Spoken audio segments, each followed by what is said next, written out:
ఏమైందిరా? రోడ్డు పక్కన ఎవడో జాతీయ జెండా పడిస్తాడు మామ. సరే నేను వస్తా. నాకు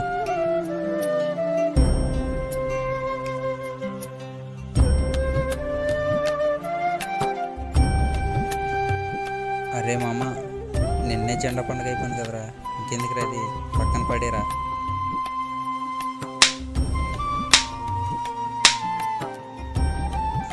జెండా అంటే జెండా పండుగ అయిపోయిన తర్వాత పక్కన పెట్టేది కాదురా.